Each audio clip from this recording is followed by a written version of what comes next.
L'émission Le Vestiaire est une présentation de Hyundai Jean-Roch Thibault et de Microbrasserie Charlevoix. Cette semaine au Vestiaire, on commence avec notre mini-bulletin. On reçoit Alexis Froment qui va parler du rendez-vous de la santé de Baie-Saint-Paul. Et on a un segment des grandes ligues très intéressant où on reçoit Maxime Jaudoin qui va nous parler, bien sûr, de tous les succès du Canadien. Je pense qu'il est de bonne humeur, lui, hein? Hey, vraiment. Bon vestiaire à tout le monde. Bon vestiaire.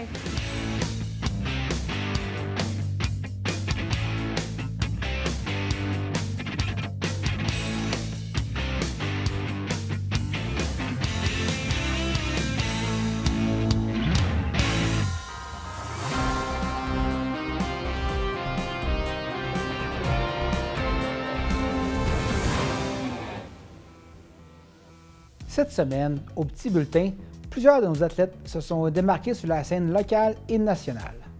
En volleyball, les Impulsives de Charlevoix Division 2 ont remporté le titre de championne provinciale. Les joueuses de 13 ans se sont glissées en haut du classement en gagnant toutes leurs parties au terme des 2 jours de la compétition. En natation, l'école secondaire du plateau de la Malbaie a récolté pas moins de 40 médailles lors du championnat régional. Les nageuses benjamines ont conservé leur 2e rang au classement général, en plus d'obtenir une 2e bannière consécutive de champion de saison.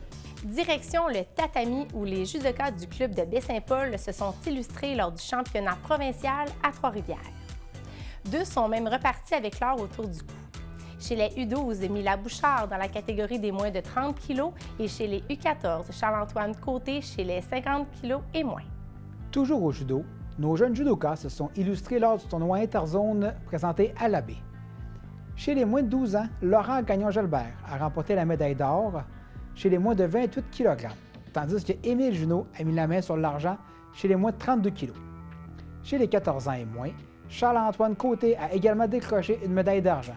Soulignons aussi les belles performances de Thierry Lavoie-Landreville et Théodore Blais, pour qui il s'agissait d'une expérience très enrichissante.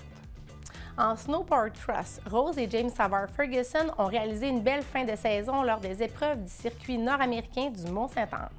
Rose Savard Ferguson a terminé 2e du classement cumulatif, alors que James Savard Ferguson termine sa saison avec 2 victoires qui viennent s'ajouter au titre de champion canadien en snowboard cross.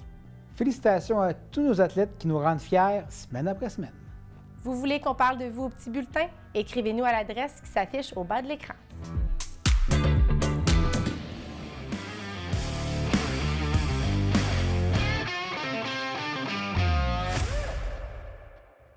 C'est un incontournable à Baie-Saint-Paul, les rendez-vous de la santé, même le 50e anniversaire, Valérie. Oui, un gros anniversaire cette année. Ben oui, puis pour en parler, on reçoit le porte-parole, Alexis. Bonjour Alexis, comment vas-tu? Bonjour, ça va bien vous? Bien, ça va bien, merci d'être là avec nous pour nous parler de cet événement qui est historique. Maintenant, 50 ans d'histoire pour le rendez-vous de la santé. Qu'est-ce que ça représente pour toi, le rendez-vous de la santé, Alexis? Bien, le rendez-vous de la santé, c'est là que j'ai fait mes premiers pas en course à pied avec le 1 km qui a changé beaucoup de fois de parcours, mais qu'avec nos amis, on avait beaucoup de plaisir à faire.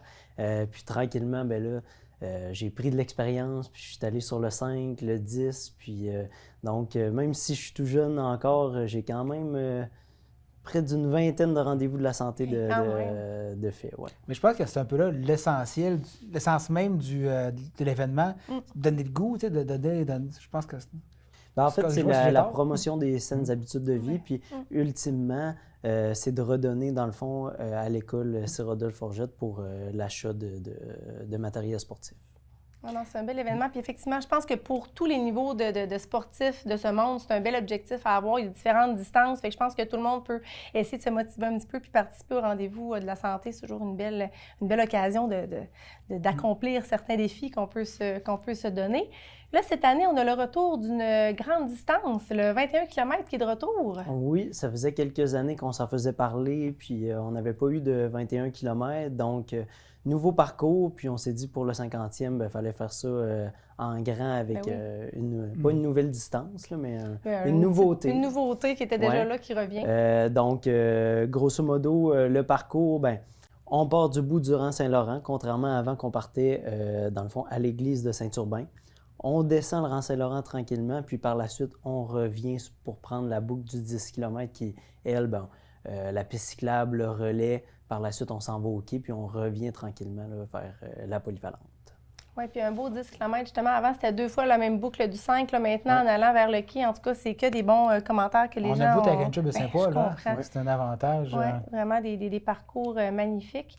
Puis, donc, dans cet événement-là du rendez-vous de la santé, est-ce qu'il va y avoir des petites nouveautés cette année, outre le 21 km, vu que ça fait 50 ans? On va avoir la caravane course saute-lance, donc pour les enfants qui vont pouvoir venir, ils amènent avec certains jeux, là, puis tests d'habileté, là, donc les enfants vont pouvoir aller là. Aussi, on va préparer là, un petit babillard rétro là, avec des vieilles photos là, du rendez-vous de la santé, des vieux dossards, des articles, tout ça. Puis on veut vraiment que ça soit rassembleur, donc que toute la famille vienne là, pour le rendez-vous de la santé.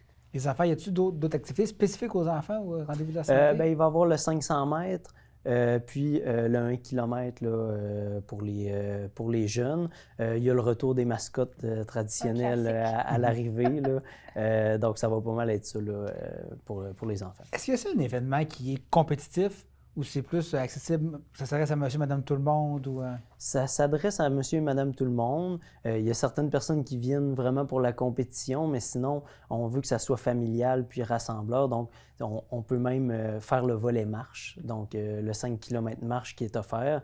Donc, on veut que la communauté bouge.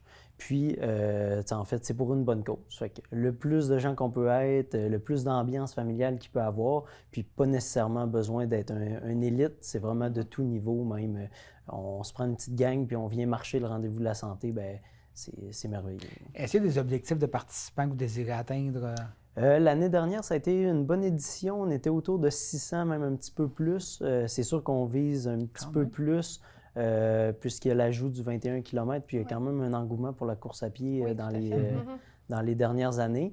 C'est sûr que la grande majorité de nos participants, bien, c'est le volet jeune. Donc, au 1 km, là, qu'il y a beaucoup, beaucoup de participants.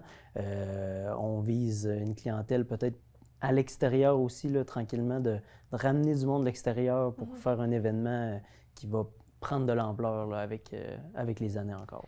Est-ce qu'il y a beaucoup de gens de l'extérieur qui viennent pour participer? Oui, l'année dernière, on avait un groupe de 70 personnes de Québec, un groupe là, organisé qui était venu pour le 10 km, mais principalement, c'est une clientèle locale là, qui vient au rendez-vous de la santé. Puis, c'est ça, on essaie de faire un peu plus de publicité pour que l'événement grossisse. Oui, puis on parlait du 50 ans, mais je pense que ce qui est important à dire aussi, c'est une certaine notoriété au niveau même du Québec. Tu disais que c'est pas toutes les courses là, au Québec qui ont quand même toute cette... Oui, c'est vraiment une des plus vieilles courses qui a toujours eu lieu, dans le fond, là, qui n'a jamais pris de pause. Là. Il y a peut-être 2 à 3 événements qui ont plus d'âge que le rendez-vous de la santé. Mais nous, là, avec les années, ça s'est vraiment continué, puis on est très fiers de ça. Oui, vraiment. Les inscriptions, est-ce on s'inscrit à l'avance ou on se rend sur place puis on a un petit dossard? Ou... Oui, en fait, on peut s'inscrire à l'avance et sur place le jour même de l'événement. On va favoriser par contre là, les inscriptions là, à l'avance. Ça l'évite. En fait, c'est beaucoup plus simple là, la journée de la course là, pour venir récupérer son dossard. Là. Pas besoin de passer par l'inscription. Mais les deux sont possibles. Fait qu'il y aura toujours de la place, c'est ça qui arrive. Même si on se décide dernière minute, tout le monde est accepté. Dans les coûts, par contre, il doit peut-être avoir une différence. C'est un petit avantage aussi à s'inscrire peut-être plus tôt? On n'a pas d'augmentation des prix. Okay. Dans le fond, là, les prix sont les mêmes. Okay. Puis on est vraiment dans un tarif qui est abordable si on se compare aux autres grands événements là, de course à pied. Ça ressemble à quoi les coûts? Est-ce que tu les connais par cœur? Le 10 km, on va être autour de 65-70 $ de mémoire. Entre 60 et 70. Okay. Pour le 5 km, on va être autour de 35-40 de mémoire, là, mais je ne sais pas le chiffre exact. Non, mais c'est correct, ça donne une idée de prix aussi pour les gens à la maison. Puis les jeunes, un petit peu moins. Puis, plus toi, personnellement, est-ce que tu sais pourquoi tu es nommé porte-parole de l'événement? Qu'est-ce qui t'a amené là? Bien, en fait, avec les années, j'ai développé la course à pied, si on veut, puis je me suis entraîné beaucoup avec David, qui est une figure connue de la course. Puis, avec les années, il m'a invité à joindre le comité là, organisateur. Fait que, à chaque année, là, je donne un coup de pouce pour l'événement. Puis c'est ça que ça fait environ 5 ans, je pense. pense que je m'implique auprès du rendez-vous de la santé.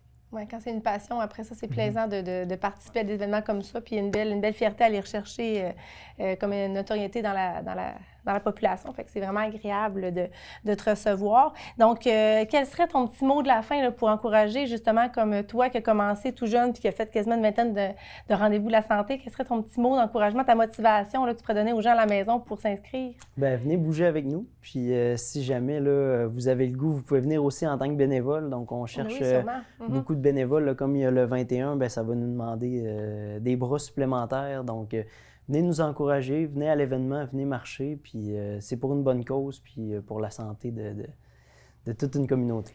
On rappelle que c'est le 17 mai prochain. Puis si les gens veulent des informations, on prend ça à quel endroit? On s'en va sur le site du rendez-vous de la santé, qui est sur le site de la ville de Baie-Saint-Paul. Donc, toutes les informations sont là, le cahier du participant. Puis, dans l'onglet inscription, là, on peut suivre les étapes pour s'inscrire. Eh bien, merci vraiment beaucoup, Alexis, d'être venu nous rencontrer aujourd'hui. On va vous souhaiter un superbe événement puis de la super de belle température aussi. Souvent, ça fait partie des impondérables, mais quand il peut y avoir un beau soleil avec un petit vent léger, une petite brise, ça peut vraiment être agréable de parcourir les rues de Baie-Saint-Paul. Donc, merci d'être venu puis on vous souhaite vraiment un bel événement. Merci Merci, beaucoup. Alexis. Merci.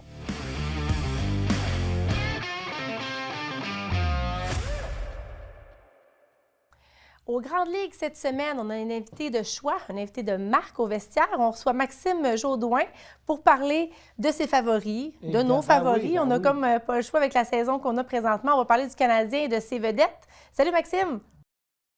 Bonjour, mesdames, messieurs. T'as l'air d'un homme heureux, Maxime. Ben, qui le serait pas dans toutes les choses qu'on a vécues depuis pratiquement 2 semaines? C'est incroyable ce que Montréal vit et ce que l'équipe vit. Puis je pense qu'après tant d'années de misère et de pain dur, on a des bonnes raisons d'être content, là. D'après toi, est-ce que le Canadien est arrivé ou il peut être meilleur encore?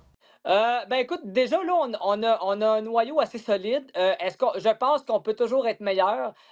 Évidemment, moi j'ai hâte de voir comment ça va se passer dans les prochaines années parce que là, Montréal, actuellement, c'est comme si la fenêtre pour le précieux trophée là, est ouverte, mettons, de 2 à 5 ans. C'est un peu l'horizon que je vois. Fait que déjà qu'on est très bon, on a vu beaucoup de records individuels qui ont été accomplis, entre autres notre fameux Cole Caulfield. Mais ce que nous réserve le Canadien dans mettons, 5 ans, je pense que le beau ne fait juste commencer, en fait. Non, vas-y, je te laisse. Vas-y, mon cher. Écoute, juste avant de parler des records, ben pas des records, mais des plateaux atteints par les joueurs, il y a Michael H. qui a finalement décidé de rester à l'université. Est-ce que tu es déçu de cette décision-là? Ben oui puis non, parce que bon, je pense qu'on aurait tous voulu l'avoir à Montréal. On aurait voulu avoir son talent parce que c'est un, tu sais, c'est un franc-tireur, on le sait tous. Mais tu sais, c'est sûr que même s'il n'est pas là, je pense que Montréal va être capable l'an prochain de quand même tu sais, se faire une bonne base parce que le noyau est là. Là, il va y avoir des contrats qui vont se terminer bientôt l'année prochaine. Je pense entre autres à Dano Anderson Gallagher qui, eux, vont terminer leur contrat. Il va encore rester une saison. Fait que même si Michael Age n'est pas là, je pense qu'on a quand même les outils pour prolonger en attendant un peu son arrivée. Là, j'imagine qu'à un moment donné, ça va se passer. Mais je suis pas inquiète, même s'il n'est pas là, je suis pas inquiète l'année prochaine. On va être capable d'aller chercher peut-être des joueurs autonomes qui vont pouvoir signer à Montréal. Fait que, comme je dis, la fenêtre, là, elle commence là, à se redresser. Puis même, si jamais Michael Age devait passer par une transaction pour peu importe les raisons, c'est aussi un moyen qui pourrait être efficace. Je dis pas que ça va être ça, mais toutes les options sont considérées. Avec Michael H., avec Alexander Zarowski, je pense qu'il y a encore du talent qui s'en vient chez le Canadien. C'est ça que tu parles de la fenêtre de 2 à 5 ans. Bien, là, on tend plus vers le 5 ans avec des jeunes espoirs. On peut l'étirer un peu, cette fenêtre-là. Exactement. Même les gardiens de but, on l'oubliait, à mettre Fowler puis Dobich maintenant, qui ont un duo extraordinaire. J'aurais aimé ça, par contre, que Montembeault reprenne ses repères. Je l'ai souhaité pendant toute la fin de la saison. C'est pas arrivé. Moi, pour Montembeault, malheureusement, je pense que ça va être un échange ou peut-être une libération de contrat dans les prochains temps. Mais là, Fowler puis Dobich, vraiment, on a un bon duo de gardiens de but. Avec ceux qui vont s'en venir aussi, ça va être à voir parce que le Canadien a toujours dit dans leur plan que le gardien de but d'avenir, c'était Fowler. Donc là, l'an prochain, moi, j'anticipe un duo Fowler-Dobich. Mais si jamais on tient ce plan-là, est-ce que Dobich, par exemple, lui pourrait valoir une monnaie d'échange dans peut-être 1 ou 2 ans? J'ai hâte de voir comment est-ce que le CH va le gérer si on juge encore que Fowler, c'est notre gardien de but d'avenir. Pour Montembeault, pensez que c'est la malédiction McDonald? Il y a eu Jeff Petrie qui était porte-parole, parce qu'il y a eu une misère cette saison-là. Même chose pour Cole Caulfield, là, c'est autour de Sam Montembeault d'être victime de la gang du McDo. Ouais, c'est ça. Je sais pas qu'est-ce que le McDo leur fait exactement, mais bon, tu sais, c'est de valeur parce que bon, tu sais, Montembeault, c'est un petit joueur québécois, puis tu sais, il a quand même bien commencé l'année passée. C'était un peu grâce à lui qu'on s'est rendu là, mais comme on dit les gars à l'antichambre, tu sais, l'année passée, ce qui s'est fait, c'est terminé. Fait que là, il faut aller de l'avant. Puis comme j'ai dit, j'ai souhaité vraiment très, très fort que Montembeault retrouve ses repères. C'est pas arrivé. Maintenant, où est-ce qu'il va aller? Est-ce que ça va être un échange? Est-ce qu'il va aller ailleurs? Ça reste à voir, mais je pense que c'est sa place, il l'a un peu perdu. C'était à lui un peu à saisir les chances. Il l'a pas pris pour X raisons ou question de performance. Fait que là, malheureusement, tu sais, en série, tu te dois d'aller avec un duo de gardiens de but qui va te faire gagner. Et présentement, pardonnez-moi, Fowler et Dobesch qui sont là pour ça. C'est aussi simple que ça. Et bon, on a fait le tour sur bon, l'avenir, ce qui est prometteur, mais là, il faut parler des chiffres, de nos compteurs, de nos marqueurs. On a des 50 buts pour notre beau Cofield. Après ça, on a 100 points, même plus pour Suzuki maintenant. J'ai une question à vous poser. Moi, je suis très spectatrice dans tout ça. Tu sais, on regarde ces chiffres-là, 50 buts, 100 points. C'est quoi le plus impressionnant pour vous entre les deux? Ben, en fait, je trouve que les 2 sont quand même impressionnants parce que 50 buts de Cole Caulfield depuis Stéphane Richer qu'on n'avait pas vu. Puis ceux qui ont écouté la rencontre de jeudi dernier, si vous avez entendu le commentaire de Pierre Houd où ce qu'il a parlé là, des passations des pouvoirs, là, de Caulfield à 1, etc. Ça, c'était vraiment de toute beauté parce que là, actuellement, on le fait.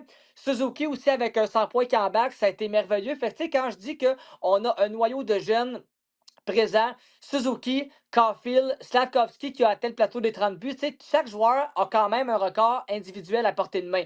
Oui, le collectif passe avant tout, je suis amplement d'accord, mais quand les joueurs peuvent l'atteindre, de un, la pression, elle s'en va. On a atteint les statistiques. Puis là, ben aussi, oui, quand une équipe présentement le fait après une 17 de pratiquement 30-40 ans, ça fait du bien à Montréal de voir ça parce que, comme j'ai dit tantôt, on a tellement eu des années de misère, des années où ce qu'on avait peu de punch à l'attaque, où ce que l'équipe marchait pas, où ce que c'était Price qui sauvait littéralement tout le monde. Là, présentement, ça marche à tous les niveaux. Fait que pour les partisans, c'est plaisant. Puis Martin Saint-Louis, je le vois souvent qui dit je suis fier d'être votre entraîneur. Puis lui aussi, je pense que la fierté, là, il la ressent dans ses yeux. On a vu à l'écran les images, on a vu Cofield avec Stéphane Richer, on a vu Naslund avec Nick Suzuki.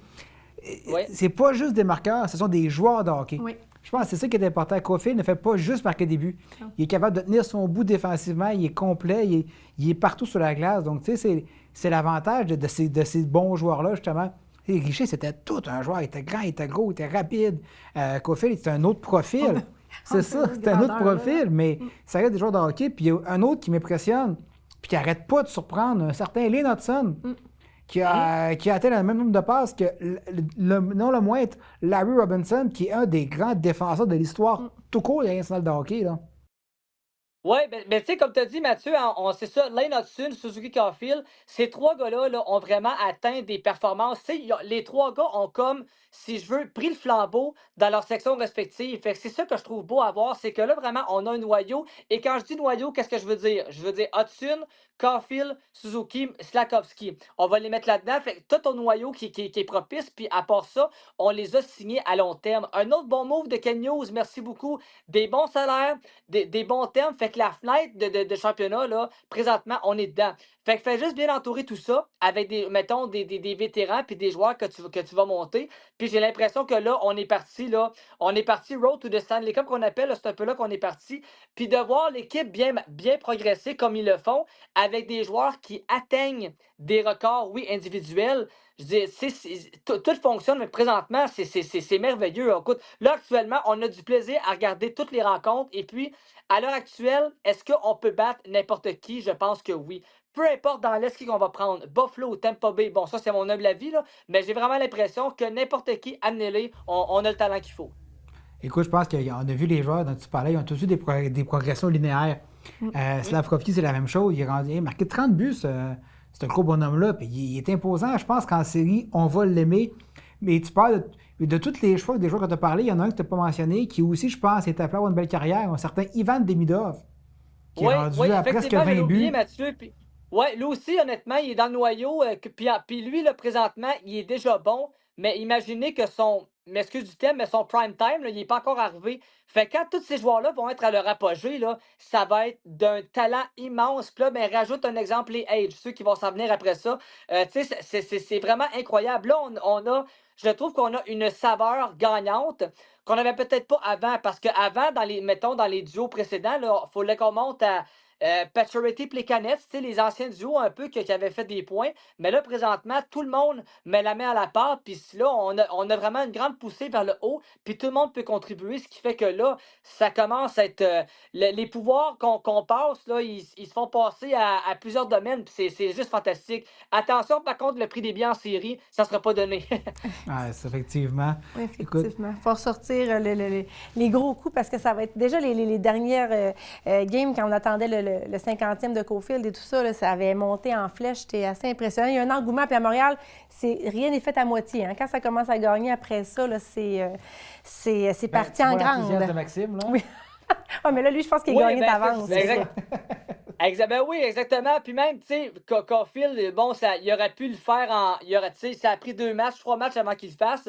Malheureusement, pour ceux qui ont payé des billets à haut prix là, contre les Devils et tout, bon, ça a été un peu moins reluisant. Même lui, à la joke, il s'est dit désolé d'avoir pris autant de temps. Mais le fait qu'il a marqué, en plus, il a marqué d'une bonne façon. Puis déjà, on se disait, tu sais, un filet désert, là, pourquoi tu ne l'envoies pas? Ça va l'aider, mais je pense qu'il tenait vraiment à le marquer, un but franc, comme on appelle. Puis le but qu'il a fait contre. Dans la rencontre de jeudi soir dernier, là, j'ai oublié, je pense que c'était contre Tampa Bay. Ça a été vraiment, là, c'est un but bien placé, puis je pense que c'est ce qu'il voulait faire. Puis toute ma gratitude va à cette formation-là. Contre le meilleur gardien et aucun but dans un filet désert, ça, c'est en passant. Non, effectivement, c'est tout des vrais buts. Mais tout n'est pas rose. Évidemment, on en parlait tantôt hors d'onde. Maxime, le Canadien a un gros trio. On en a parlé, Caulfield, Slafkovský et M. Suzuki. La production du deuxième, du troisième et du quatrième trio. Bref, les lignes qui ne sont pas Suzuki, Slafkovský et Caulfield. Maxime, est-ce que ça t'inquiète, cette production? On va dire la production secondaire. Oui, bien, la troisième, quatrième ligne, ça m'inquiète moins parce qu'on a les gars de profondeur pour le faire. Veleno, Bolduc, Texier, Anderson, ces gars-là sont vraiment dans leur chaise. Là où j'ai un petit bémol, la deuxième ligne. Bon, on le sait, Oliver Kapanen a pris le rôle de centre numéro 2. Est-ce qu'il l'est vraiment? Je me pose encore la question. Je me demande si vraiment il peut prendre ce rôle-là. Là où j'ai aussi une inquiétude, c'est que parfois, on démantelait la première ligne pour faire marcher la deuxième ligne. Donc, Slafkovský, à un moment donné, a joué sur la deuxième ligne. Là-dessus, j'ai un bémol parce que si jamais tu as besoin de faire ça pour faire marcher ta ligne numéro 2, ça veut dire qu'il te manque encore un ailier. Fait que présentement, on s'en tire bien, mais la deuxième ligne, vraiment toute la saison, me poser des questions à savoir est-ce qu'on a ce qu'il faut pour le faire. Si jamais l'été prochain, on peut aller chercher un centre numéro 2, pas de problème. Sauf que là, par contre, si tu fais ça, tu vas avoir encore un blocage sur la troisième, quatrième ligne. Fait que pour les séries, je pense qu'on est en belle position, mais pour l'an prochain, il va y avoir beaucoup de travail sur la table. Puis bon, on parlait des lignes offensive, mais au niveau de la défensive, avec les blessures, il y a Carrier qui est blessé, on a aussi Dobson. Ça pourrait aussi peut-être jouer des tours, là, rendu en série. On a besoin de ces gens-là qui sont prêts à défendre le territoire. Oui, ben je pense qu'on a hâte qu'ils reviennent parce que là, c'est quand même deux gros joueurs qui sont pas là. Fait que là, présentement, on le voit qu'on a monté Engstrom, on a testé Reinbacker. Bon, entre les deux, peut-être que Reinbacker serait mieux placé pour le faire, mais encore là, t'as Strobel, t'as Jacky. Fait que défensivement, je pense qu'on peut faire le travail, mais il va falloir peut-être jouer plus serré le temps que ces gars-là reviennent. Le fait que Goulet est revenu, ça peut être une bonne nouvelle, mais c'est sûr que défensivement, il nous manque quand même 2 gros morceaux. Fait que oui, il va falloir qu'on ait vraiment là, de la... On dit un peu s'armer pour les séries, là, donc là, Engstrom, Reinbacker, un peu se mettre de la profondeur parce qu'on va en avoir besoin quand même le temps que ces deux gars-là reviennent. Mais ces deux gars qui sont blessés à des moments un peu plates, là, le timing n'est pas très bon. C'est pas de leur faute, mais c'est pas très bon quand même. Sur une blessure, question timing, c'est toujours un peu embêtant. On sait qu'il y a des joueurs plus fragiles que d'autres, eux autres. En tout cas, devraient peut-être être bons pour s'en remettre. Il n'y a pas de bon timing pour être blessé, en fait. Non, c'est sûr. Mais il y a quelques joueurs dans le Canadien qui ont quand même un historique. J'ai vu passer des affaires là, sur Facebook assez cocasses d'un joueur en particulier. Là, mais pour vos prédictions maintenant, c'est beau, on s'en va en série, c'est le fun, ça va bien. On s'attend à quoi pour la première ronde? Bien, je pense qu'il y a 2 scénarios. Ouais. Ça, le Canadien affronte la ligne de Tampa Bay ou le Canadien affronte les Sables de Buffalo. Ça, on va le savoir, évidemment, là, dans les prochains jours. Mais au moment d'enregistrer, on ne le sait pas encore. Je ne sais pas ce que tu en penses, mais moi, je pourrais des prédictions à Maxime et les tiennes, évidemment, sur les 2 scénarios. Oui, pas de problème. Bon, mettons, dans le cas où on prend Tampa Bay, je pense que ça va être un peu plus facile. Donc là, je serais porté à dire peut-être le Canadien en 6, possiblement. Si jamais c'est Buffalo, ça peut être plus corsé. On peut les passer, mais ça va être plus corsé. Si jamais c'est Buffalo, je pense qu'on pourrait les avoir en 7, ça va aller à la limite pour moi. Puis toi, Mathieu, avant de dire les miennes, parce que c'est Ouais. sûr que je vais garder ça comme le C'est ça. suspense pour la fin. Moi, qui On est les grande, attend, c'est ça? qui est très, très connaisseuse là-dedans. Écoute, moi, vite comme ça, je te dirais, contre Tampa Bay, je peux être assez confiant en disant les Canadiens en 6. Mais par contre Buffalo, j'ai tendance à dire Buffalo en 7, malheureusement. Ah ouais, on irait pour Buffalo. Écoute, moi, tu vois, moi, je connais tellement ça que j'aurais dit que ça allait être plus difficile contre le Lightning que contre Buffalo. Fait que, tu sais, c'est juste parce qu'il y a certains joueurs que je connais plus dans un que dans l'autre. Fait que je vais aller, on va y aller de façon, je vais essayer de suivre votre tendance. Je vais faire gagner le Canadien les 2 fois, c'est sûr. Fait qu'on va dire, pour le Lightning, je vais dire en 7. Puis pour Buffalo, je vais dire en 7 aussi. Moi, je crois beaucoup à la notion de momentum. Et moi, je pense que Buffalo a le momentum actuellement. Je suis très, très, très Ouais. fort. Tampa Bay a moins de Un momentum. petit peu moins. Le Canadien a un bon momentum, mais moins que Buffalo. Moi, c'est ça qui m'a fait hésiter, qui m'a fait choisir Buffalo. Mais en même Ouais, temps, ouais. quand Ben, c'est toutes des bonnes prédictions. Même Mathieu, je vais te dire, j'ai failli dire Buffalo en 7, mais comme j'aimerais ça que Montréal gagne, j'ai resté un peu plus du C'est côté de contre ta Montréal. religion Mais ça prendre peut être contre très possible. Montréal. Là. Ouais, ça peut être très possible aussi, par contre. Mais en même temps, quand vient le temps des séries, on efface tout ce qui s'est passé en saison avant, puis ça joue sur Ouais. la glace. Fait qu'il peut y avoir aussi des belles surprises rendues là. Puis ça se peut que tout le monde ait un peu leur saison dans le corps. Fait que je pense qu'il peut y avoir encore des impondérables qui peuvent arriver, blessures ou autres. Fait que c'est sûr qu'on va se souhaiter des victoires pour Montréal. Puis écoute, si on peut se rendre jusqu'à la fin, ça serait le meilleur scénario possible. Vraiment. Ben, j'ai une dernière question pour toi, Maxime. Oui. Un sujet chaud. Brandon Gallagher. Oui. Est-ce qu'il a fait jouer en série ou il ne joue pas en série? Écoute, Gallagher, honnêtement, il a beaucoup ralenti. C'est sûr qu'il vaut plus le contrat qu'il a là du tout. Là, on s'entend là-dessus. Mais ça reste quand même, pour moi, un joueur avec une importance. Je veux dire, là, il n'a pas joué. Ça fait 4 matchs qu'il ne joue pas parce que, bon, est-ce qu'on le repose pour les séries? Je l'espère vraiment de tout cœur pour lui. Mais moi, je le ferais jouer. Je le ferais jouer parce que, au pire, tu peux alterner. Veleno, Texier, Bolduc, tu peux quand même alterner. Mais, si peu importe qui on affronte, là, au moins, là, peut-être 2 matchs, je le ferais jouer pour voir qu'est-ce qu'il y a encore dans le ventre. Parce qu'un Gallagher, pour le vrai, peu importe la situation, là, en avant du filet, là, c'est un joueur, je pense, qui peut t'aider. Puis qui peut, là, drive le net comme il faisait à l'époque. Oui, il a perdu un peu de son lustre, je l'accorde. Mais en avant du filet, je pense qu'il peut encore avoir une utilité. Fait que moi, je le ferais jouer une coupe de match, certainement. Tu fais décoller les séries, puis après ça, tu jauges s'il doit rester là. Parce que Oui, ben, tu on regardes voyait un peu c'était comment ça va se difficile, là. faire, parce que c'est ça, la profondeur, elle est là, tu sais. Texier, Bolduc, Veleno, tu as à peu près 3-4 joueurs qui peuvent, alterner, puis que tu peux placer un peu où ce que tu veux. Fait que tu regardes un peu comment ça va aller. C'est sûr qu'il y en a qui vont sauter leur tour, parce que là, on a trop de joueurs, effectivement. C'est la beauté d'avoir de la profondeur. Mais pour 2-3 matchs, là, moi, oui, je l'essayerais, de voir un peu comment ça va aller. Puis comme je dis, quitte à le mettre en avant du filet dans des moments opportuns, là, c'est sûr qu'il ne nuira pas, là. Non, puis tu sais, Gallagher, en même temps, je trouve que, tu sais, ça serait plaisant de le voir au moins un peu. Il a porté, tu sais, presque à lui seul, là, cette équipe-là, pendant des années de vache maigre, justement. Là, C'est un tu sais, guerrier, c'est quoi c'est de le dire, guerrier là, qui a vécu tout ça. Fait que il y a peut-être ça aussi en même temps, lui redonner un peu de plaisir de pouvoir jouer en série. Je pense que, parce qu'on le sait, là, probablement que c'est compté, là, ces saisons chez le Canadien. Fait que ça pourrait être aussi agréable de le voir un peu s'il est capable de se démarquer. Puis après ça, comme tu dis, si ça fait pas, il y a d'autres alternatives. Fait que je pense que ça sera pas non Oui, plus... absolument. Puis même, présentement, ceux qui ont vu les derniers matchs, là, actuellement, si j'ai le choix entre un Texier ou un Gallagher, ben j'irais plus vers Gallagher. Oui, Texier aussi, effectivement, ça a été un petit feu de paille au début, puis après ça, ça s'est tranquillement éteint. Mhm.